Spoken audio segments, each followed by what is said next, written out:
था ये जो बस्ती है, ये बस्ती के बारे में उनका ये ख्याल था कि ये बस्ती तो कभी नुस्तो नाबूद नहीं होगी। तो अल्लाह ने क्या किया, उनको सुला दिया, 100 साल सुला दिया। कुरान की आयतें हैं ये।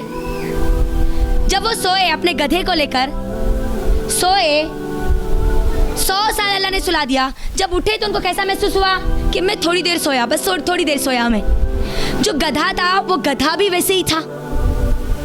जो खाना था 100 साल, मुझे अब बताएं ज़रा 100 साल का खाना कैसा होगा? कुछ निशानी बाकी रहेगी अब उसकी? कोई गधा है, उसकी कोई निशानी बाकी रहेगी? नहीं रहेगी। लेकिन अल्लाह ने 100 साल तक वो खाने को वैसे ही ताज़ा रखा, वो गधे को वैसे ही रखा और उनको वैसे ही उठाया।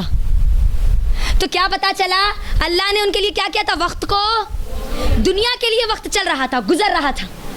तो अब यहाँ पर यही बात समझने वाली है कि अल्लाह जिसको चाहता है, जिस पर चाहता है अपने वक्त को रोक लेता है, जिस पर चाहता है वक्त को गुजारता है। यानी एक ऐसा भी हिस्सा है दुनिया का जहाँ पर अल्लाह ने उस वक्त को रोक दिया है। अब मैंने जो ये पूरी तमहीद बानी है मेरी बहनों, जो तमाम चीज़ें आपको बतलाई है दज्जाल के बारे में, फितने दज्जाल के बारे में क्यों बतलाई है? ताकि मैं और आप फितनों से अच्छी तरह वाकिफ़ हो जाए, क्लियर कट हो जाए, हम एकदम हमको मालूम हो जाए अब कि फितना क्या है, दज्जाल क्या है। क्योंकि यहाँ पर अब मेरे और आपके ईमान का सौदा होने वाला है। इसीलिए नबी सल्लल्लाहु अलैहि वसल्लम ने क्या कहा कि जो 10 आयतें पढ़ लेगा वो क्या होगा? किससे बचेगा? अल्लाह अकबर, दज्जाल के फितनों से बचेगा। तो अब हम क्या 10 आयतों को शुरू करें या कल शुरू करें? वक्त ज़रा देखें। 10 आयतें, क्योंकि आज का मेरा असल मकसद था आपको 10 आयतें ये पूरी बतलाना। तो अगर आप थोड़ा सा आपका एक्स्ट्रा वक्त देंगे तो फिर हम उसको कंटिन्यू कर सकते हैं। ज़रा आप एक मरतबा वक्त देखें कि उसमें कितना वक्त बाकी है। 37 है। इंशाल्लाह मैं कोशिश करूँगी कि आपके सामने ये 10 आयतें बड़ी अहम आयतें हैं। इसके अंदर ऐसे ऐसे कीज़ है जो दज्जाल के बारे में मुझे और आपको बताए जा रहे हैं। मेरी क्लास के बाद फिर आपको एक और भी क्लास अटेंड करना है इंशाल्लाह। मैं आपसे परमिशन लेके अब यहाँ पर आगे बढ़ रही हूँ, वरना इस चीज़ को हम फिर कल भी कंटिन्यू कर सकते हैं। लेकिन अगर कल कंटिन्यू करेंगे ना तो फिर असल जितना हमने वक्त लगाया था ये 20 दिनों का, फिर उसमें हम ये सूरह कंप्लीट नहीं कर पाएंगे। चले माशाल्लाह। तो अब ये जो 10 आयतें हैं, चले पहली आयत हम देखते हैं। अल्लाह सुब्हानहू व तआला क्या कहता है? अऊज़ु बिल्लाहि मिनश शैतानिर रजीम, बिस्मिल्लाहिर रहमानिर रहीम। अपनी मुसहफ़ आप खोल लें ताकि आपको मालूम हो जाए, आप उस पर नज़र डालें तो आपको अच्छे से समझ में आए। अल्लाह कहता है अल्हम्दुलिल्लाहिल्लज़ी अंज़ला अला अब्दिहिल किताब व लम यजअल लहू इवजा। अल्लाह आयत को शुरू किससे कर रहा है? अलहम से। अब मेरी बहनों 2 सूरह एक साथ उतारे गए ना, कौन से सूरह ज़रा बोलो? सूरह इसरा और सूरह इसरा पर कभी आपने गौर किया कि आखिरी आयत उसकी कौन सी है? आखिरी आयत में अल्लाह ताला क्या कहता है मालूम? वक़ुल हम्दुलिल्लाहि रब्बिल आलमीन, वक़ुल हम्दुलिल्लाह। इससे आयत शुरू होती है। तमाम तारीफ़ें अल्लाह के लिए है।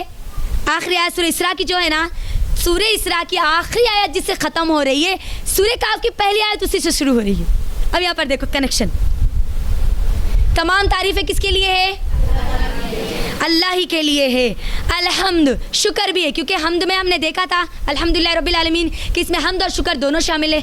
अब यहाँ पर मुझे और आपका अल्लाह का शुक्र क्यों अदा करना है, हमद क्यों करना है? क्योंकि अल्लाह क्या कहता है? अंज़ला अला अब्दिहिल किताब। अल्लाह ने क्या किया? अपने अब्द पर क्या नाजिल की? क्या नाजिल की? मैं और आप अल्लाह का इसीलिए शुक्र अदा कर रहे हैं। अब यहाँ पर अल्लाह मुझे और आपको इसीलिए शुक्र अदा करने का हुक्म दे रहा है क्योंकि उसने अब्द पर, अपने अब्द पर यानी मोहम्मद सल्लल्लाहु अलैहि वसल्लम पर किताब नाजिल की। और वो किताब कोई आम किताब नहीं, अल किताब बोला गया। मैंने आपको कहा था कि जब अलिफ और लाम अगर किसी चीज़ के सामने लग जाता है तो वो सुपरलेटिव डिग्री में चला जाता है। ख़ास हमद में के पास भी अलिफ और लाम लगा दिया गया। तमाम की तमाम पूरी की पूरी तमाम तारीफ़ात, ख़ास तारीफ़ात किसके लिए है? क्यों है? क्योंकि उसने एक ख़ास किताब नाजिल की। किस पर? किस पर नाजिल की? अब्द पर। अल्लाह ने यहाँ पर अब्द का लफ्ज़ इस्तेमाल किया है। मेरी बहनों, अब्द से मुफस्सिरीन ये कहते हैं कि जब अल्लाह ताला किसी अपने बंदे को पसंद करता है ना तो उसको अब्द कह के पुकारता है। क्या कह के पुकारता है? अल्लाह का हम शुक्र अदा करते हैं, हम तारीफ़ करते हैं कि उसने अपने अब्द पर एक किताब नाजिल की। और वो किताब कैसी है? वलम यजअल लहू इवजा। इवजा किसको कहते हैं? कजी को। किसको कहते हैं? कजी। ऐसी किताब जिसके अंदर कोई कजी नहीं है, कोई टेढ़ापन नहीं है, ठीक है। टेढ़ापन, कजी अरबी में किसको कहते हैं? टेढ़ापन, टेढ़ेपन को कहते हैं। तो अब ये किताब जो है ना, मुझे और आपको जो दी गई, मुझे और आपको अल्लाह की इसके लिए क्या करना है? तारीफ़ करना है ना। चाहे हमारा मूड हो या ना हो, हमारा दिल चाहे या ना चाहे, मुझे और आपको अल्लाह का शुक्र अदा करना है कि अल्लाह ने मुझे और आपको दज्जाली फितनों से बचने के लिए किताब नाजिल की। और वो किताब कौन सी है? कुरान है। कौन सी है? कुरान है। और ये कुरान कैसी किताब है जिसमें कोई कजी नहीं है। अल्लाह ने इसके अंदर लफ्ज़ इस्तेमाल किया ना, है ना। क्या कहा अल्लाह सुब्हानहू व तआला ने? अल्हम्दुलिल्लाहिल्लज़ी अंज़ला अला अब्दिल किताब वलम यजअल लहू इवजा। इवजा, कजी, कोई टेढ़ापन नहीं है। यानी ये किताब ऐसी है जिसके अंदर कोई कजी नहीं है, ना वो अपने अंदर कोई कजी को बाकी रखती है, कोई टेढ़ेपन को बाकी रखती है, ना इससे जुड़ने वाले के अंदर ये किसी किस्म के टेढ़ेपन को बाकी रखती है। समझ में आई बात आपको? कि जिस सोसाइटी में कुरान को अपना कानून बना लिया जाए, अब वो सोसाइटी टेढ़ी सोसाइटी नहीं हो सकती, ख़राब सोसाइटी नहीं हो सकती। वो इंसान जो कुरान से जुड़ जाए, अब वो इंसान टेढ़े रास्ते की तरफ जाने वाला नहीं हो सकता, क्योंकि ये किताब है जिससे ना कोई कजी नहीं है, कोई टेढ़ापन नहीं है। और अल्लाह ताला देखो, कल हमने देखा था नफ़ी और इस्बात, हमने देखा था आयतुल कुर्सी में। अल्लाह ताला यहाँ पर वही और चीज़ें कुरान के बारे में नफ़ी और इस्बात अल्लाह ताला बता रहे हैं। पहले अल्लाह ताला ने नफ़ी बता दी कि इसके अंदर कोई कजी नहीं है ना, इवजा। अब आगे दूसरी आयत में अल्लाह क्या कह रहे हैं? खय्यमल युज़िरा बासन शदीदम मिन लदुहु व युबश्शिरल मुमिनीन मुमिनीन अल्लज़ीना यअमलूना अस्सालिहात अन्ना लहुम अजरन हसना। अब यहाँ पर अल्लाह ताला खय्यमा का लफ्ज़ इस्तेमाल कर रहे हैं ना। खय्यमा किसको कहते हैं? एकदम सीधा। खय्यम कायम इसी से आया है, खड़ा हो जाना, एकदम सीधा खड़े हो जाना, जिम्मेदारी के साथ खड़ा हो जाना, जिम्मेदारी के साथ एकदम जो चीज़ मुझे और आपको सीधा बता दी जाए, स्ट्रेट फॉरवर्ड बता दी जाए, खुल्लम खुल्ला बताई जाए। यानी ये किताब, ये कुरान कोई पॉलिटिकली किताब नहीं है जो आपको घुमा फिरा कर कंफ्यूज कर दे। अल्लाह कहता है कि ये इवजा है, इसमें कोई कजी नहीं है, और ये क्या है? स्ट्रेट फॉरवर्ड है। स्ट्रेट फॉरवर्ड आपको क्या बतलाती है? एकदम स्ट्रेट फॉरवर्ड तमाम की तमाम चीज़ें बतलाती है। कौन सी चीज़ें बतलाती है? आगे अल्लाह ताला क्या कह रहे हैं? मिल्लदू, अल्लाह ताला बासन शदीदम मिल्लदू। किस बारे में स्ट्रेट फॉरवर्ड हमको बतलाती है? अल्लाह के आज़ाब के बारे में, शदीद आज़ाब के बारे में। और आगे अल्लाह ताला क्या कहते हैं? व युबश्शिर किसको कहते हैं? खुशखबरी को। किसको खुशखबरी सुनाती है? मोमिनीन को, ईमान लाने वालों को। मोमिनीन व यअमलूना अस्सालिहात, और जो नेक अमल करते हैं उनके लिए क्या है? अजरन हसना है, बेहतरीन बदला है, सबसे अच्छा बदला है। अब यहाँ पर मेरी बहनों गौर करो, ये दो आयतों में पूरा इस्लाम मुझे और आपको मिल जाता है अगर हम गौर करें। पूरा इस्लाम कैसे मिलता है? पूरा इस्लाम, ईमान के 3 तकाज़े हैं मेरी बहनों। ईमान के कितने तकाज़े हैं? बहुत सारे हैं, लेकिन उसके अंदर जो मेन बेस है वो क्या है? 3 है। 3 तकाज़े मुझे और आपको मुकम्मल इसमें, और इसी में ये 2 आयतों में भी इस्लाम को मुकम्मल कर दिया गया, सिर्फ 2 आयतों में ही। पहला तकाज़ा क्या है? मैं और आप किसकी तारीफ़ करें? किसकी तारीफ़ करें? अल्लाह की तारीफ़ करें, क्योंकि उसी ने सब कुछ किया, उसी ने किताब नाजिल की, उसी ने हम पर एहसान किया, वही उसी का फजल है। तो पहला लफ्ज़ ही उसको मुकम्मल कर दे रहा है। देखो अल्हम्दुलिल्लाह आ गया, वो पहला तकाज़ा आ गया ईमान का कि मुझे और आपको अल्लाह की तारीफ़ करनी है। दूसरा तकाज़ा क्या है ईमान का? अल्लाह से डरना, जो कि दूसरी आयत में मुझे और आपको बताया जा रहा है। ये किताब ऐसी है जो हमको डराती है सख्त आज़ाब से, शदीद आज़ाब से। दूसरी चीज़ डरना, ईमान का तकाज़ा ही है अल्लाह से डरना, क्योंकि जो लोग अल्लाह से नहीं डरते तब तक उनका ईमान मुकम्मल। अब यहाँ पर जहाँ मुझे और आपको डराया गया है अल्लाह से सख्त आज़ाब के बारे में, वहीं पर एक और बात अल्लाह ताला क्या कहता है? युबश्शिरल मोमिनीन, और खुशखबरी सुना दीजिए मोमिनीन को। यहाँ यानी अब ये उम्मीद वाली आयत है, उम्मीद दिलाई जा रही है ना, उनके लिए अजर है, बहुत बड़ा अजर है, उम्मीद है नहीं है ये, है ना। हाँ, तो अब यहाँ पर देखो ईमान का जो तकाज़ा है, ईमान नबी सल्लल्लाहु अलैहि वसल्लम की हदीस है कि ईमान इंसान में तब तक मुकम्मल नहीं होता जब तक कि डर और उम्मीद 2 चीज़ें ना आ जाए। यानी एक इंसान इतना भी डर के ना मर जाए कि अब अल्लाह ताला मुझे पकड़ लेंगे तो अब बस मुझे कोई नहीं बचा सकता, अब मैं तो गया, अब तो मेरी ज़िंदगी बर्बाद हो गई। नहीं, अल्लाह वहाँ पर मुझे और आपको उम्मीद दिला रहा है, अगर तुम ईमान लाओगे, नेक अमल करोगे तो तुम्हारे लिए खुशखबरी है जन्नतों की। और अगर कोई इंसान ये कहता है कि अब हम ला इलाहा इल्लल्लाह पढ़ लिए, अब हमारे लिए नहीं तो और किसके लिए जन्नत है, जैसा कि आज हमारे माहौल और माशरे में हम कहते हैं हम मुसलमान हैं तो और कौन जन्नत में जाएंगे। अल्लाह ताला यहाँ पर कह रहे हैं कि तुमको डरना भी है, ये गलतफहमी में नहीं रहना है कि जन्नत सिर्फ तुम्हारे लिए है, जन्नत उनके लिए है जो ईमान लाए और नेक अमल करे। किसके लिए बोले ज़रा? मेरी बहनों, इस आयत में अगर आप गौर करें तो अल्लाह ने क्या कहा, वअमिलून अस्सालिहात का जिक्र किया ने अल्लाह ताला, किया नहीं किया? हाँ, अमल सालेह नेक अमल की अल्लाह ने बात की। अब इसका कनेक्शन दज्जाल से क्या है ज़रा देखें आप। नेक अमल करने वाला जो है वो मटेरियलिस्टिक लाइफ नहीं गुजारता, अल्लाह से डरने वाली ज़िंदगी गुजारता, और जो दुनियादारी ज़िंदगी गुजारता है, मटेरियलिस्टिक लाइफ गुजारता है, मादी ज़िंदगी गुजारता है, वो दज्जाल के फितने से नहीं बचने वाला। अमल साले करने वाला बच जाएगा, साले अमल करने वाला, अच्छे अमल करने वाला। और अमल साले की दो बुनियाद कौन सी ज़रा बताएं मुझे, अमल कब कबूल होंगे? ये बढ़िया अहम चीज़ें हैं मेरी बहनों, हमारे अमल कब कबूल होंगे?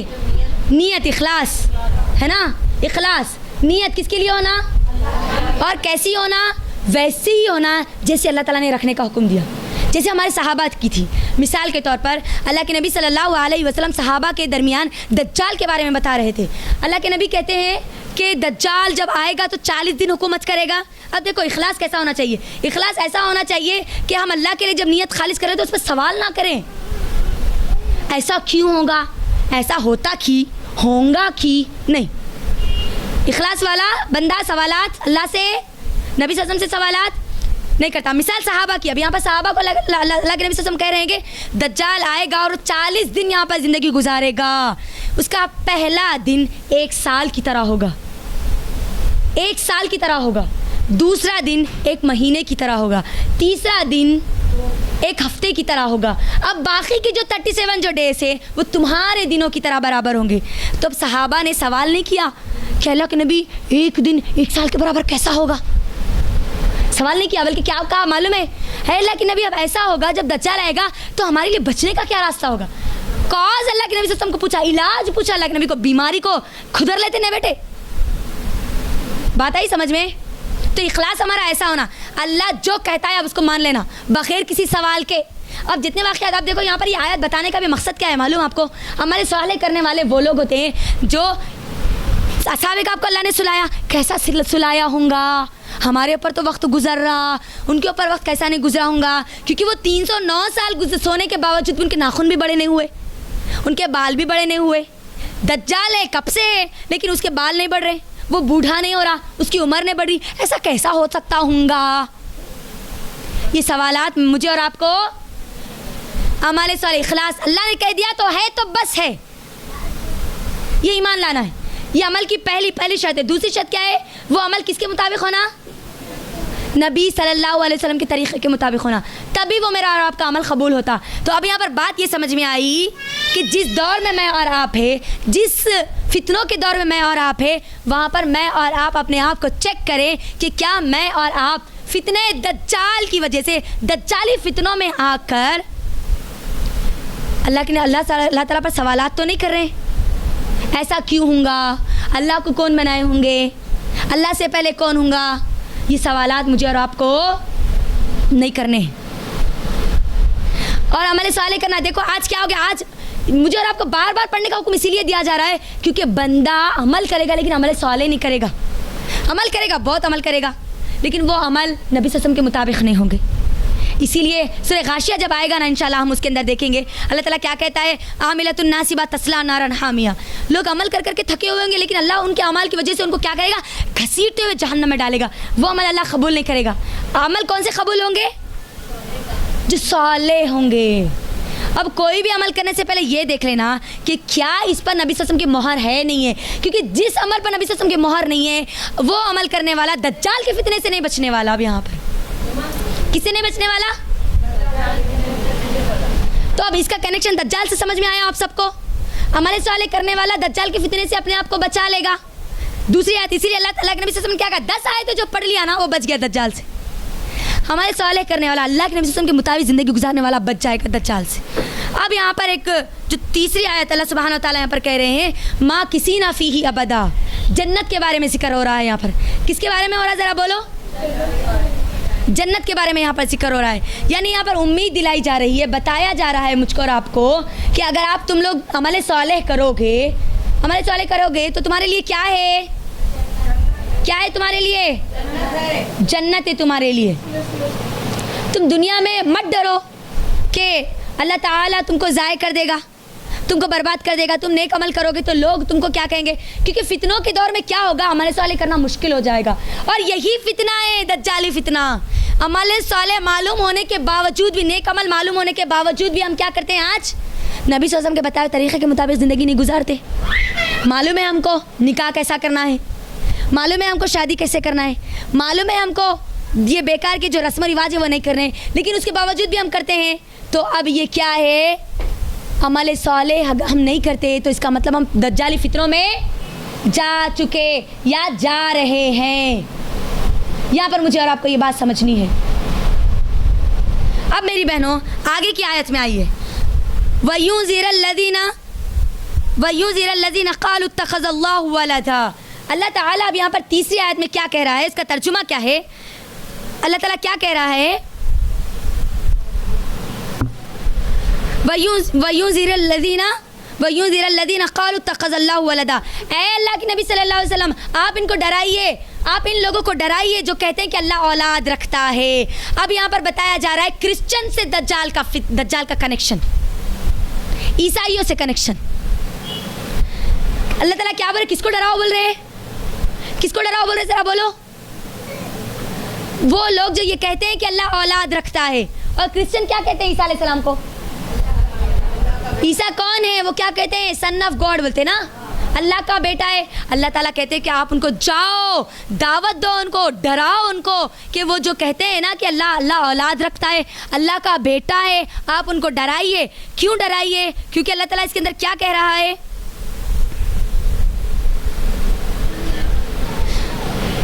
अल्लाह ताला आगे की आयत में क्या बोल रहे हैं, अल्लाह ताला मा लहुम बिही मिन इल्मिन वला लि आबाइहिम कबुरत कलिमतन तखरुजु मिन अफवाहिहिम इन यक़ूलूना इल्ला कज़िबा। आप इनको डराइए, क्योंकि ये जो बात कहते हैं ना कि अल्लाह बेटा रखता है, अल्लाह औलाद रखता है, इनको इसकी हकीकत मालूम ही नहीं है, वो जानते ही नहीं इस बात को जो कहते हैं। इनो दूर की बात है, आबाइहिम उनके बाप दादा भी नहीं जानते। हकीकत ये है जो ये कहते हैं ना कि अल्लाह बेटा रखता है, आप इनको बताओ, इनको डराओ, दावत दो उनको, वो इस बात का इल्म नहीं रखते। इन्हों तो दूर है, इनके बाप दादा भी इस बात का इल्म नहीं रखते, बल्कि इन्हों जो ये बात बोल रहे ना, ये जो कलिमा बोल रहे ना, कलिमत तखरुजु मिन अफ़वाहिहिम इन यक़ूलूना इल्ला कज़िबा, बड़ा गंदा, बड़ा बुरा कलिमा ये अपनी ज़बान से निकालते हैं, झूठी बात, बड़ा सरासर झूठ बोलते हैं। और झूठ क्या है मेरी बहनों, कि अल्लाह औलाद रखता है। और अल्लाह इसी बात को सूरह मरियम में भी जिक्र करता है। सूरह मरियम की आयत नंबर 88 से अगर हम पढ़ेंगे ना, तो अल्लाह क्या कहता है मालूम, वक़ालू इत्तख़ज़र रहमानु वलदा। जो लोग ये कहते हैं कि रहमान ने अपना बेटा पैदा किया, ये इतनी गंदी बात कहते हैं, इतनी गंदी बात कहते हैं, इतनी घटिया बात ये कहते हैं कि अगर ये इतनी ख़तरनाक ये बात कहते हैं, अगर इस बात का ज़मीन को मालूम हो जाए तो ज़मीन फट कर इनको अपने अंदर ले लेगी। इतना ख़तरनाक ये कलिमा बोलते हैं, तख़ज़ल्लाहु रहमानु वलदा, रहमान ने अपना बेटा पैदा किया। अगर ये बात आसमान को मालूम हो जाए तो आसमान इनके ऊपर टूट पड़ेगा, अल्लाह कहता है सूरह मरियम में। इतना ख़तरनाक ये कलिमा है। अगर पहाड़ों को मालूम हो जाए तो पहाड़ इनके ऊपर गिर पड़ेंगे, इतना ख़तरनाक कलिमा कहते हैं। कौन सा है वो ख़तरनाक कलिमा, ज़रा बोलो? अल्लाह औलाद रखता है। मेरी बहनों, अब यहाँ पर मुझे और आपको दावत का हुक्म दिया जा रहा है। देखो, आज दुनिया में सबसे ज़्यादा क्रिश्चियनिटी है नहीं है, इस्लाम दूसरे नंबर पर है और क्रिश्चियन सबसे ज़्यादा है। यानी इस उम्मत का एक बड़ा हिस्सा अल्लाह को गाली दे रहा है हर रोज़, ये बुरा कलिमा निकाल रहा है।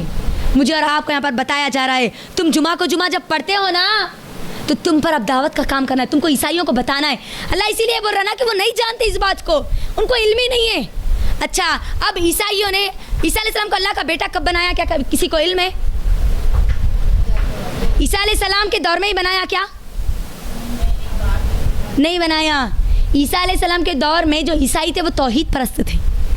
अब नबी ईसा अलैहिस्सलाम के इस दुनिया से उठा लिए जाने के 400 साल के बाद सेंट कॉन्स्टेंटाइन ने पहली बार ट्रिनिटी का कॉन्सेप्ट दिया। ट्रिनिटी सलासा है ना, ट्रिनिटी किसको बोलते हैं? ये यही है ना ट्रिनिटी, खुदा के 3 हिस्से, एक खुदा 3 में, है ना। जो ट्रिनिटी का कॉन्सेप्ट है वो कब दिया गया? ईसा अलैहिस्सलाम के इस दुनिया से उठा लिए जाने के कितने साल बाद? यूनिटेरियन उन लोगों को कहते हैं जो इस बात का यकीन रखते हैं कि ईसा अलैहिस्सलाम अल्लाह के बेटे नहीं है, वो आज भी मौजूद है। तो ये सेंट कॉन्स्टेंटाइन ने क्या किया था, जब इसने पहली बार लोगों को ट्रिनिटी का कॉन्सेप्ट दिया, ईसा अलैहिस्सलाम अल्लाह के बेटे है, इसका कॉन्सेप्ट दिया, तो इसने क्या किया मालूम? यूनिटेरियन में जितने लोग थे ना, उनको सबको कत्ल करना शुरू कर दिया। कि अब उनके ऊपर ये मुसल्लत कर दिया गया कि अब ईसाई इस बात को कहें, इस अकीदे को माने कि वो ईसा अलैहिस्सलाम क्या है? अल्लाह के ट्रिनिटी में वो क्या कहते हैं? ट्रिनिटी का कॉन्सेप्ट क्या है थोड़ा सा मैं बता देती हूँ। ट्रिनिटी में जो 3 चीज़ें हैं, एक 3 में या एक 3 के 3 हिस्से एक में। पहला वो कहते हैं कि पहला हिस्सा अल्लाह जो अपनी असली हालत में अल्लाह है। दूसरा हिस्सा वो कहते हैं कि ईसा अलैहिस्सलाम अल्लाह के बेटे, सन ऑफ गॉड है, Jesus Christ the son of God कहकर ये पुकारते हैं। यानी जब ईसा अलैहिस्सलाम अल्लाह के बेटे हैं तो ईसा अलैहिस्सलाम भी खुदा है, ईसा अलैहिस्सलाम भी गॉड है। ये दूसरा हिस्सा है। तीसरा हिस्सा वो जिब्राइल अलैहिस्सलाम को भी क्या कहते हैं? खुदा का हिस्सा कहते हैं। इसीलिए होली स्पिरिट कहते हैं ना। वो होली स्पिरिट किसको कहते हैं? वो जिब्राइल अलैहिस्सलाम को कहते हैं। जिब्राइल अलैहिस्सलाम के बारे में कहते हैं कि होली स्पिरिट। ये 3 जो ट्रिनिटी के कॉन्सेप्ट, ये 3 चीज़ें हैं। इस ट्रिनिटी के कॉन्सेप्ट को मुझे और आपको बताया जा रहा है कि तुमको जब हर जुमा तुम पढ़ते हो ना, जो ये दुनिया का एक बड़ा हिस्सा अल्लाह को गाली दे रहा है, तो तुम्हारा काम है कि तुम उनको जाकर बतलाएं। यूं ही हम दज्जाल से नहीं बचेंगे। ये क्रिश्चियंस है ना, इनका ताल्लुक दज्जाल से बड़ा गहरा है, बहुत गहरा है मेरी बहनों, बहुत गहरा है।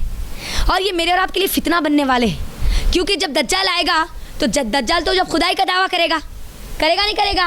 पहले खुद ईसा। अच्छा, यहाँ पर एक और मज़े की बात ये भी है, देखो यहाँ पर उन्हें कोई आम इंसान का दावा नहीं करेगा, ईसा अलैहिस्सलाम का दावा करेगा। और ईसाइयों का क्या अकीदा है कि ईसा अलैहिस्सलाम हमारे जो खुदा है वो वापस आएंगे, और उनका ये भी अकीदा है कि इंसान की शक्ल में आएंगे। उनके लिए तो अब दज्जाल को मानना बहुत आसान हो जाएगा ना। बात आ रही है आपको समझ में? तो वैसे ही कितने की ईसाई उसका साथ दे देंगे, अब दज्जाल का पावर बढ़ जाएगा। अब यहाँ पर गौर करो, जितने इस्लाम दुश्मन ताकतें हैं ना मेरी बहनों, आप गौर करें, ख़ास तौर पर 2020 से अगर आप गौर करें, कोरोना वायरस जब से आया ना, तब से अगर आप गौर करें तो दुश्मन, इस्लाम दुश्मन ताकतें उभर कर सामने आ रही है हमारे सामने। नबी सल्लल्लाहु अलैहि वसल्लम के कार्टून बनाए जा रहे है ना, हिजाब पर बैन किया जा रहा है ना, हाल अभी यही चल रहा है। नकाब पर बैन कर दिया गया, लेकिन मास्क को कंपल्सरी कर दिया गया। नहीं, मास्क लगाना है, अगर मास्क नहीं लगाओगे तो फाइन लगेगा, लेकिन अगर नकाब करोगे तब भी फाइन लगेगा। अब देखो ये वेस्ट में जो ये पूरी चीज़ें उठ रही है ना, ये क्या है मालूम? ये पूरा बेस बना रहे हैं दज्जाल का। आहिस्ता आहिस्ता इस्लाम मुसलमानों के ख़िलाफ़ उनकी दुश्मनियों को जाहिर कर रहे हैं। चाइना देख लीजिए आप मेरी बहनों, अल्लाह के लिए आप डॉक्टर बुरहान जो है ना, उनका इंटरव्यू देखिए, आपको मालूम होगा। देखो मुझे और आपको सूरह कहफ में असहाबे कहफ का वाक़या बताया जा रहा। ईमान हर जुमा को जुमा पढ़ना है। अब इसका मतलब ये है कि मेरे और आपके लिए ईमान पर कायम रहना मुश्किल हो जाएगा। आज आप चाइना देख लीजिए, वेस्ट चाइना जो है, वेस्ट तुर्किस्तान जो है, हाल की न्यूज़ में आपको बता रही, एक महीने की ये जो पूरी चीज़ें जो हो रही है। डॉक्टर बुरहान जिनके वालिदैन वेस्ट तुर्किस्तान में हैं, और वहाँ पर किसकी हुकूमत है? चाइना गवर्नमेंट है। और चाइना गवर्नमेंट मुसलमानों पर इतना जुल्म कर रही है कि मुसलमानों का नाम लेने पर भी उनको जेल में डाल दिया जा रहा है। किसी के घर में अगर मुसहफ मिल गई, कुरान की मुसहफ मिल गई ना, तब भी उसको उठाकर डाल दिया जा रहा है। यानी अब वो कुरान मुसहफ भी अपने घर में नहीं रख सकते, अपना नाम भी मुसलमान नहीं बोल सकते। इसीलिए वहाँ पर वेस्ट तुर्किस्तान जो है ना, उसके अंदर डॉक्टर बुरहान कहते हैं कि कई मस्जिदों को निस्तो नाबूद कर दिया, गिरा दिया गया। अब ईमान का अगर दावा करे तो क्या किया जा रहा है? उनको मार दिया जा रहा, कत्ल कर दिया जा रहा है ना, उनको जेलों में बंद कर दिया जा रहा। अब का ये दौर है मेरी बहनों, जिस दौर में मैं और आप है, वही असहाबे कहफ के वो वाक़यात, वही पूरे मनाजिर जिसमें हमारा ईमान पर कायम रहना मुश्किल हो गया। देखो वहाँ पर के लोगों के लिए हुआ नहीं हुआ, नाम ले लिए तो क्या सीधा जेल। डॉक्टर बुरहान लोगों से मुतालबा कर रहे थे कि वो आवाज़ उठाएं, एहतजाज करें। उनका जो इंटरव्यू आया था उससे मुझे ये बात पता चली। तो अब गौर करो, ये फितने, इसका मतलब मेरे और आपके पास आ चुके। ये जो इस्लाम दुश्मन जो ताकतें हैं ना, जो यहूदी, ये ईसाई, जो दज्जाल का साथ देने वाले हैं ना, ये इस्लाम के ख़िलाफ़ अपनी आवाज़ें उठा रही। तो अब यहाँ पर बात क्या पता चली मेरी बहनों, कि अल्लाह सुब्हानहू व तआला यहाँ पर क्या कह रहे हैं कि मुझे और आपको दावत का हुक्म दे रहे हैं। अल्लाह ताला यहाँ पर हुक्म दे रहा है। तो कितनी आयतें हुई ज़रा बताएं मुझे? 5 आयतें हुई। अब उसके बाद अल्लाह ताला क्या कह रहे हैं, फलअल्लका बाक़िउन नफ़्सका अला आसारिहिम इल्लम युमिनू बिहाज़ल हदीसी असफ़ा। ऐ अल्लाह के नबी सल्लल्लाहु अलैहि वसल्लम, फलअल्लका बाक़िउन, क्या आप अपने आप को हलाक कर लेंगे कि ये लोग ईमान नहीं लाएंगे इस रंज में, कि इस हदीसी असफ़ा, हदीस किसको कहा गया यहाँ पर? किसको कहा गया जी? हाँ, कुरान को कहा गया। ये लोग ईमान नहीं लाते, मुश्रिकीन मक्का। अल्लाह के नबी सल्लल्लाहु अलैहि वसल्लम, क्या अल्लाह के नबी सल्लल्लाहु अलैहि वसल्लम की दिल से चाहत थी कि ये मुश्रिकीन मक्का ईमान ला ले, और बहुत रंज में हो जाया करते थे, बड़े गम में हो जाया करते थे, बार बार दावत देते थे, जाके बार बार दावत देते थे, और गम में आ जाते थे कि मैं इतने बार दावत दे रहा हूँ और ये लोग इस्लाम कबूल नहीं कर रहे, ये कुरान पर ईमान नहीं ला रहे। तो अल्लाह ताला यहाँ पर अब कह रहा है, काउंसलिंग कर रहा है नबी सल्लल्लाहु अलैहि वसल्लम की, कि अल्लाह के नबी सल्लल्लाहु अलैहि वसल्लम, क्या आप अपने आप को हलाक कर लेंगे कि ये लोग इस हदीस पर ईमान नहीं लाते? अब यहाँ पर उन लोगों के अभी रद्द है मुनकिरीन हदीस का, जो कहते हैं कि अल्लाह के नबी सब सही बुखारी, मुस्लिम, अबू दाऊद, तिरमिजी, सबका जो इनकार करते हैं ना, वो कुरान का इनकार नहीं करते, जबकि उनको ये मालूम होना चाहिए कि कुरान को भी अल्लाह ने कुरान में क्या कहा? हदीस कहा, बिहाज़ल हदीस, कुरान। ये कबूल नहीं करेगा तो क्या आप अपने आप को हलाक कर लेंगे? अच्छा, यहाँ पर एक और चीज़ है, जब वो ईमान नहीं लाएंगे तो फितने दज्जाल से नहीं बचेंगे, या अब इतना उससे बड़ा गम है, तो क्या आप अपने आप को हलाक कर लेंगे? यहाँ बताया जा रहा है अल्लाह के नबी सल्लल्लाहु अलैहि वसल्लम, आपका काम सिर्फ नसीहत करना है, पहुँचाना है, हिदायत देना नहीं है, आपको रंज और गम करना नहीं है, आपका काम आपको करना है, बस आपका काम आपको करना है। यहाँ पर इस आयत में बताया जा रहा है। अब ये कौन सी आयत थी ज़रा बताएं मुझे? 6वीं आयत थी। 7वीं आयत पर आइए मेरी बहनों, अल्लाह ताला क्या कहते हैं, इन्ना जअलना मा अलल अर्दि ज़ीनतल लहा लिनबलुवहुम अय्युहुम अहसनु अमला। अल्लाह ताला क्या कहते हैं, रुए ज़मीन में जो कुछ है हमने इसको क्या बनाया है? क्या बनाया? ज़ीनतल लहा, ज़ीनत बनाया। अब मेरी बहनों, जो ये 10 आयतें हैं ना, इसके अंदर अब ये की है, ये चाबी है मुझे और आपको, जो दज्जाल के फितने से बचाएगी। ये आयत है वो जो मुझे और आपको बतलाती है कि मुझे और आपको दज्जाल से कैसे बचना है, हर रोज़ कैसे बचाना है अपने आप को। अल्लाह क्या कहता है, इस ज़मीन में, जो ज़मीन में जो कुछ भी अल्लाह ने बताया बनाया है, वो क्या है? क्या है? दुनिया की जीनत है। ये दुनिया के हद तक रहने वाली चीज़ें हैं, और हमको आजमाया जाएगा, लिनबलुवहुम, हमको आजमाया जाएगा, देखा जाएगा कि तुम में अच्छे अमल कौन करता है। अब दुनिया में जो कुछ दिया गया, इसका मतलब क्या है? दौलत, नबातात, पावर, चाहे वो हैवानात के ज़रिए हो, चाहे वो इंसानों के ज़रिए हो, है ना, मादनियात, जो ज़मीन से निकलने वाले ख़जाने, यानी पूरी दुनियादारी। यहाँ पर आप देखो, यहाँ पर ये बताया जा रहा है कि ये जो दुनियादारी है ना, ये तुम्हारे लिए आजमाइश के लिए है, तुम्हारा ये मकसद नहीं है, लिहाजा तुम इसकी तरफ मत भागना। अगर तुम मटेरियलिस्टिक लाइफ पर गुजर जाओगे, उसकी तरह गुजारोगे, दुनियादार अगर ज़िंदगी गुजारोगे, तो फिर तुम दज्जाल के फितने से, क्योंकि दज्जाल पूरी दुनिया को तो लेकर आएगा ना, है ना, दुनिया की ताकत लेकर आएगा, दुनिया का माल लेकर आएगा, दुनिया की हुकूमत लेकर आएगा, दुनिया की अथॉरिटी लेकर आएगा। बात आ रही है आपको समझ में? अब मेरी बहनों देखो, अब मुझे और आपको ये कैसा चाबी देती है दज्जाल से बचने की। आज हर कोई किसकी तरफ जा रहा है? पैसे की तरफ, दुनियादारी की तरफ, माल की तरफ। आप नौजवानों को देख ले, ये सूरे में ना नौजवानों के लिए बड़ा लेसन है। जहाँ दज्जाल नौजवान है ना, वहीं पर असहाबे कहफ भी नौजवान। नौजवानों के लिए बड़ा इसके अंदर मैसेज है, बड़ा मज़ा है इसके अंदर, क्योंकि दुनियादारी के पीछे कौन भागते हैं पूरे? आज हमारी पूरी यूथ किसकी तरफ भाग रही है? पैसा, दौलत, जॉब, कैरियर, है ना।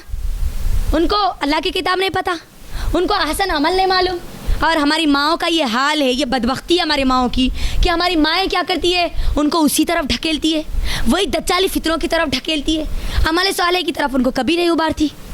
जबकि ये दुनिया दी गई थी मुझे और आपको लीनबलुवहुम, आजमाने के लिए, अमल सालेह करने के लिए, देखना है कि अब अमल सालेह कौन करता है।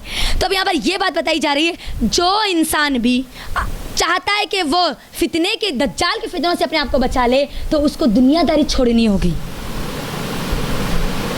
मटेरियलिस्टिक लाइफ है ना, पैसा, दौलत, इज्जत, नाम, फहम, जो हम बोलते हैं ना, इसको छोड़ना होगा, क्योंकि दज्जाल भी यही चीज़ें लेकर आएगा।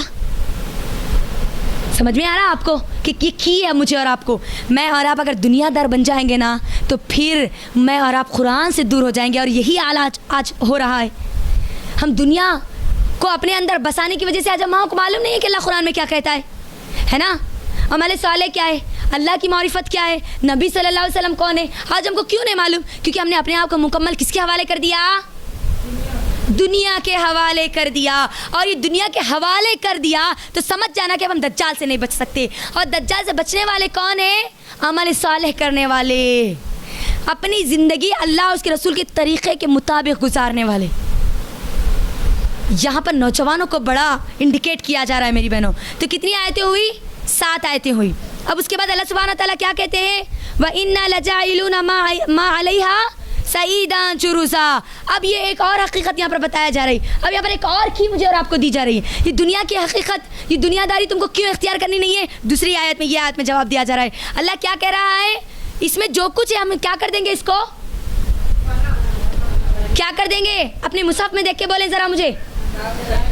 हमवार मैदान बना देंगे, सब ख़त्म कर देंगे अल्लाह ताला। जिस दुनियादारी के तुम पीछे भाग रहे हो ना, देखो हर जुमा को जुमा मुझे याद दिलाया जा रहा हमको, दुनियादार मत बनना। दुनियादार अगर बन जाओगे तो दज्जाल से नहीं बचोगे। और जब अगर दुनियादार बन ही जाओगे तो सुन लो, ये हकीकत है कि दुनिया में जो कुछ है अल्लाह उसको क्या करेगा? क्या करेगा? फना कर देगा, हमवार मैदान बना देगा। मिसाल के तौर पर एक पेपर है जो फोल्ड किया हुआ है, उसमें सब कुछ है, लेकिन जब इसको खोल दिया जाए तो वो पूरा पेपर प्लेन हो जाएगा, है ना। तो अल्लाह क्या करेगा? सब खत्म कर देगा। जिस नाम के पीछे तुम भाग रहे हो, जिस दौलत के पीछे तुम भाग रहे हो, जिस पैसे के पीछे तुम जब भाग रहे हो, जिस करियर के पीछे तुम भाग रहे हो, जिस दुनियादारी के पीछे भाग रहे हैं ना, वो सुन ले, अगर उसको दज्जाल से बचना है तो ये बात याद रख ले कि वो चीज़ ख़त्म होने वाली है। कौन सी आयत है ये ज़रा बोले? 8वीं आयत। ये हकीकत मुझे और आपको बताई जा रही है। खाली ये आयतें यूं ही पढ़ लेने से हम दज्जाल से नहीं बचने वाले, इसकी हकीकतें मुझको और आपको मालूम होनी चाहिए। दुनियादार मत बनना। हर जुमा को जुमा अल्लाह कह रहा है कि दुनियादारी अपने दिलों में से निकाल के फेंको, वरना दज्जाल के फितनों से नहीं बचने वाले। अनेक अमल साले नहीं करने वाले। फिर हम दुनियादारी आ गई तो पैसा, अगर हमारे लिए सब कुछ बन गया, पैसों के लिए क्या किया जा रहा है? दीन और ईमान को भी बेच दिया जा रहा है ना। पैसों के लिए कुछ भी किया जा रहा नहीं जा रहा? ज़रा बोलो मुझे, जा रहा नहीं जा रहा? भाई भाई को कत्ल कर रहा है ना। इंसानियत को कत्ल कर रही है पैसों के लिए, अपने अपनों को धोखा दे रहे हैं पैसों के लिए। तो ये जो दुनियादारी है ना, अल्लाह कह रहा है कि ये जो धोखा है, ये दुनिया क्या है? इसीलिए अल्लाह ताला ने क्या कहा सूरह अल इमरान में? मताउल गुरूर, ये धोखे वाली चीज़ है, ये धोखा है दुनिया, इसमें मत रहना। और हमारा हाल ये है कि हम सब कुछ ये दुनिया को समझ बैठे, है ना। देखो आप, हर घर में दुनियादारी, उसको ये फिक्र नहीं होती कि अमल साले करना है। माँ बाप को ये फिक्र नहीं कि मेरी औलाद क्या अमल साले कर रही, ये फिक्र लगी हुई कि मेरी औलाद कितना कमा रही। उसको कमाना है, उसको अमल साले के लिए नहीं उभारा जा रहा। तुम नमाज़ें पढ़ो, नबी सल्लल्लाहु अलैहि वसल्लम के तरीक़े के मुताबिक पढ़ो, तुम कुरान पढ़ो, ये नहीं बोला जा रहा। अक्सरियत क्या बोला जा रहा? जाओ जॉब मिल जाए, बस मेरे बच्चे को अच्छी जॉब मिल जाए। हर एक को क्या बोलते हैं आज? अरे दुआ करो जी मेरे बच्चे को अच्छी जॉब मिल जाना। कहीं को जॉब मिल जाना नहीं, जल्दी अमीर हो जाना। जल्दी अमीर हो गया तो अम्मा माल का फितना उस पर आएगा। गौर करो अब यहाँ पर। और जब माल का फितना आएगा तो माल कौन लेकर आएगा सबसे ज़्यादा? दज्जाल। अब मेरी बहनों, जो बेरोजगार होंगे, जो नौजवान, दज्जाल जब इतनी सारे माल लेकर आएगा, वो भी नौजवान भी दौलत की तरफ भाग रहे हैं, तो जब दज्जाल लेकर आएगा तो उनके लिए आसान होगा ना दज्जाल को फॉलो करना। इसीलिए अल्लाह ताला मुझे और आपको बता रहे हैं, दुनियादारी मत इख्तियार करना, है ना। दुनिया के पीछे मत भागना, दौलत के पीछे, फेम के पीछे मत भागना, क्योंकि अगर तुम इसके पीछे जाओगे तो दज्जाल भी यही चीज़ें लाने वाला है। और अगर तुम इसके पीछे भागोगे तो फिर तुम दज्जाल को फॉलो करने वाले बन जाओगे। ये हकीकत है। फ़ना हो जाएगा, दज्जाल भी फ़ना हो जाएगा, तुम भी फ़ना हो जाओगे। और क्या बाकी रहेंगे? अमले सालेह। तुम्हारी दौलत बाकी नहीं रहेगी। क्या हमने कभी देखा है कि किसी मैयत के को जेब लगाकर उसकी दौलत उसके साथ भेजी गई हो? देखा हमने? देखा? नहीं देखा। उसका घर के पेपर्स उसके साथ दफन किए गए, कभी देखा? उसकी औलाद उसके साथ दफन की गई, कभी देखा? नहीं देखा। यानी ये बात यहाँ पर बताई जा रही है, ख़त्म होगी, हर चीज़ ख़त्म होगी। अब ईमान के साथ तुम्हें मरना है या दज्जाल का साथ देकर तुम्हें मरना है? अब ईमान के साथ अगर मरना है तो तुमको दुनियादारी छोड़नी पड़ेगी। तुमको ये दुनिया की जो चीज़ें हैं ना, वो अपने दिल में नहीं बसाना है। दुनिया को ज़रूरत बनाना है, मकसद नहीं बताना है। दुनिया को क्या बनाना है? कमाना है, खाना है। ऐसा नहीं है कि बियाबानों में जाकर बैठ जाएं। दज्जाल जब आए ना तब तो भागना ही है हमको, हमारे ईमान को बचाने के लिए। लेकिन अब क्या करना है? दुनिया उतनी ही कमाना है जितना ज़रूरत है। ज़रूरत, मकसद नहीं है। मेरी बहनों, पानी, कश्ती है ना, कश्ती किस पे चलती है? पानी पे। तो कश्ती की पानी ज़रूरत है या मकसद है? बताओ। ज़रूरत है। अगर अब कश्ती के अंदर अगर पानी आ जाएगा तो क्या कश्ती बचेगी? उसी तरह दुनिया अगर हमारे अंदर आ जाएगी ना तो फिर मैं और आप भी नहीं बचने वाले। मुझे और आपको उसकी ज़रूरत के तहत उसके ऊपर से गुजरना है। आ रही है आपको बात समझ में? ये हकीकत है। ये इसके अंदर नबी सल्लल्लाहु अलैहि वसल्लम बता रहे हैं, अल्लाह ताला बता रहे हैं। कितनी आयतें हुई? 8। 9वीं आयत अल्लाह ताला क्या कह रहे हैं? अम हसिबता अन्ना अस्हाबल कहफ़ी व रक़ीम। अब यहाँ पर आ रहा है उनके बारे में जिन्होंने अपने ईमान को बचा लिया। अस्हाब कहफ़, रक़ीम। रक़ीम किसको कहते हैं? रक़ीम के मामले में उलमा इकराम की 2 राय है। कितनी राय? बाज़ लोग कहते हैं कि जो ये कहफ़ किसको कहते हैं मेरी बहनों? गार को कहते हैं। तो जो ये गार था, जब ये लोग यहाँ पर थे तो लोगों ने क्या किया था? एक शीशा पिलाई हुई एक दीवार, वहाँ पर उन्होंने एक तख्ती बना दी थी। तो एक बाज़ उलमा कहते हैं कि ये तख्ती को कहते हैं रक़ीम। बाज़ उलमा कहते हैं कि ये गार के करीब एक बस्ती थी जिसका नाम अर-रक़ीब था। अर-रक़ीब, उसी इसका नाम है रक़ीम, जिसको अल्लाह ताला कह रहे हैं। तो उलमा कहते हैं कि ये दूसरी बात है ना, वो ज़्यादा सही है। उसके करीब एक बस्ती थी जिसे ये मशहूर कर दिया गया था। अब यहाँ पर उन लोगों के बारे में बताया जा रहा है जो फितनों की माहौल में अपने ईमान की हिफाजत की, जिस तरीक़े से मुझे और आपको दज्जाली फितनों में अपने ईमान की हिफाजत करनी है। ज़रा वहाँ पर टाइम को चेक करें एक मरतबा। बात आ रही है यहाँ पर आप समझ में? अस्हाब कहफ़ के बारे में बताया जा रहा है। उसके बाद मैं इंशाल्लाह कल हमारा अस्हाब कहफ़ के बारे में इंशाल्लाह अस्हाब कहफ़ की स्टोरी होगी, तो अब मैं यहाँ पर ज़्यादा उसके बारे में नहीं बोलूँगी। अस्हाब कहफ़ के बारे में बताया जा रहा है जिन लोगों ने फितनों के दौर में अपने ईमान की हिफाजत की। उसके बाद 10वीं आयत क्या है? ज़रा बोले मुझे। इज़ा वल्फ़ित्यतु इलल कहफ़ि फ़क़ालू रब्बना आतिना मिन लदुनका रहमा व हय्यि लना मिन अमरिना रशदा। अल्लाह ताला क्या कहते हैं? वो जो चंद नौजवान थे जिन्होंने गार में पनाह ली थी, उन्होंने क्या किया? अल्लाह से दुआ की। यहाँ पर अब अस्हाब कहफ़ की दुआ बताई जा रही है जो मुझे और आपको हर बार करनी है। चलते फिरते मुझे और आपको करना है फिर दज्जाल के फितनों से बचने के लिए। अपने ईमान को बचाना चाहती हो तो ये दुआ कसरत से पढ़ा करो जो दुआ अस्हाब कहफ़ ने अल्लाह से की थी। वो दुआ क्या थी? ऐ हमारे परवरदिगार, हमें अपने पास से रहमत अता फरमा और हमारे कामों में हमारे लिए आसानी पैदा कर दे, यानी हमारे लिए ईमान पर कायम रहना आसानी पैदा कर दे।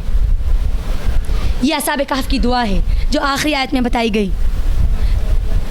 ये यहीं तक ये 10 आयतें थी मेरी बहनों। अब मैं यहाँ पर आगे नहीं जाऊँगी क्योंकि दूसरा भी दर्स मौजूद है। कल इंशाअल्लाह हम यहीं से ये 10वीं आयत से शुरू करेंगे इंशाअल्लाह। तो मैं यहीं पर अपने इस दर्स को मुकम्मल करती हूँ और अल्लाह ताला से दुआ करती हूँ कि ऐ अल्लाह, तू हम तमाम लोगों को कुरान की सही फ़हम, सही उसका तरीक़ा, उसकी समझ अल्लाह ताला तू हमको अता फ़रमा। ऐ अल्लाह, तू हमको दज्जाल के फितनों से हमारी हिफाजत फरमा। ऐ अल्लाह, तुमको दज्जाल को समझने वाला बना दे, उसकी फितनों को समझने वाला बना दे, उससे अपने आप को बचाने वाला बना दे, इस फितनों के दौर में अपने ईमान की हिफाजत करने वाला बना दे, उसी तरीक़े से जिस तरीक़े से अस्हाब कहफ़ ने अपने ईमान की हिफाजत की थी। आमीन। वाखिर दावाना अल्हम्दुलिल्लाहि रब्बिल आलमीन। अस्सलामु अलैकुम व रहमतुल्लाहि व बरकातुहू।